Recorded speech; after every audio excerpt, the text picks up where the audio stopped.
বর্তমান সময়ে ইউরোপের সবচেয়ে ইনফর্ম প্লেয়ারদের মধ্যে ওলিসে সবার উপরেই থাকবেন। তার ড্রিবলিং এর গতির যে মারাত্মক সংমিশ্রণ আমরা দেখছি তা আধুনিক ফুটবলে বিরল।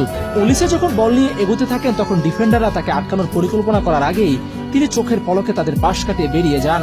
স্পেস পেলে ওলিসে যেন আরো ভয়ঙ্কর হয়ে ওঠেন। তার ড্রিবলিং স্টাইল নিয়ে কথা বললে প্রথমেই বলতে হয় সেন্টার অফ গ্র্যাভিটি বা ব্যালেন্স সম্পর্কে।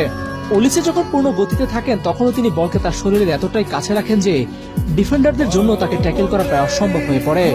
ডিফেন্ডাররা যখনই তাকে মার্ক করার জন্য পজিশন নিতে ব্যস্ত থাকে ঠিক তখনই ওলিসে তার গতির পরিবর্তন করে তাদেরকে বোকা বানিয়ে ফেলেন। আপনি তাকে 1 ইঞ্চি জায়গা দেবেন, তিনি আপনাকে পুরো ম্যাচ থেকেই ছিটকে দেবেন। ডিফেন্ডাররা যখন তাকে ক্লোজ করার চেষ্টা করেন তখনই তিনি তার শরীরী ভাষার গতির পরিবর্তনে এমন এক মায়াজাল তৈরি করেন যে মেন্ডি বা ক্যারাসের মতো বিশ্বসেরা ডিফেন্ডাররাও স্রেফ দর্শক হয়ে দাঁড়িয়ে দেখা ছাড়া আর কিছুই করার থাকে না।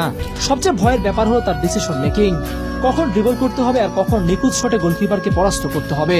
এই জ্ঞান ওলিসেকে বাকি সবার চেয়ে আলাদা করে দিয়েছে। ওলিসের খেলা দেখা মানে চোখের শান্তি। তার সে বাপায়ের জাদু, গতির ঝড় আর ড্রিবলিং এর শৈল্পিক প্রদর্শন তাকে সমর্থকদের কাছে অত্যন্ত প্রিয় করে তুলেছে।